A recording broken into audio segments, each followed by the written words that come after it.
Well, he hasn't performed in Australia in more than a decade, but the ever-popular Billy Idol is back for a bunch of lip-curling shows. Our Angela Bishop caught up with him for a chat about sex, drugs and rock and roll.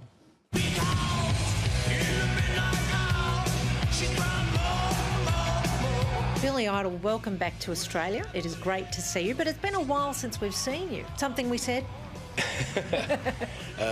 Oh no, I think it's just one of those things, you know. But I'm glad to be back here with a great record and a fantastic group, and with Steve Stevens, and ready to rock. The tour's been getting great reviews around the world, wherever I've read them online. Just, you know, great reviews. That must be exciting to still be getting that. It's fantastic. I mean, I couldn't have imagined all those years ago that I'd still seriously be doing this and people seriously enjoying it.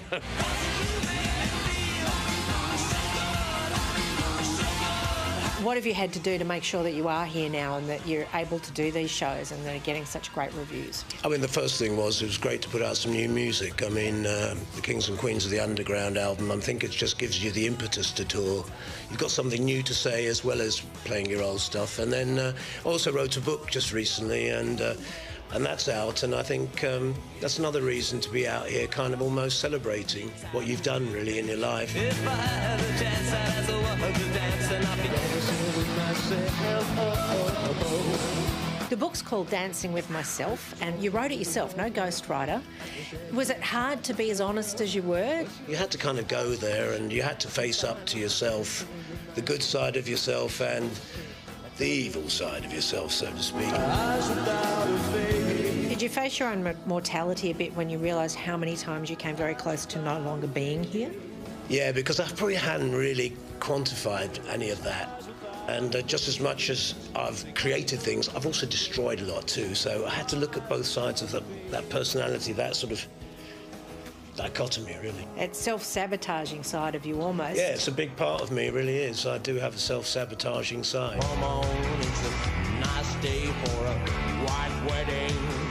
You always have been, and you still are way too pretty to be a punk. You're the best-looking specimen from punk rock ever. But you know, the thing about me was I never thought I was. Did you look at the Sex Pistols and some of those guys? I just thought I was kind of very ordinary.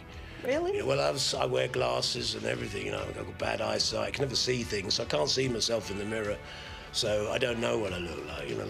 So I put my glasses on and I look like a four-eyed git, so, you know. He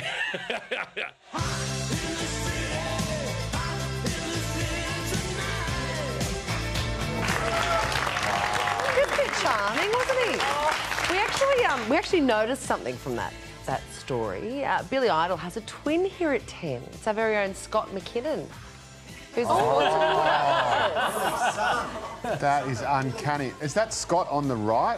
Well, I know. And Jess, are you and Billy related? Oh, yes. This is when I dressed up as a man. What for? It was great, actually. Yeah, Eurovision. But you know what? Listening to that Billy Idol interview, all that music, I forgot all of the great songs he did. Yeah. I grew up as a teenager listening to all of that soundtrack of my teenage years. He made an impression on you. That's why you dressed up as him for that Eurovision contest. Exactly. and my hair being blonde still. Yeah. It's, yep. Thankfully, though, I did have my Botox done yesterday, so I won't be as wrinkly. I think Billy's had a bit of Botox. It'll take a week to kick in, but... I have never been so confused in my sexuality as I am right now. Be confident, Joe. Yes, own it.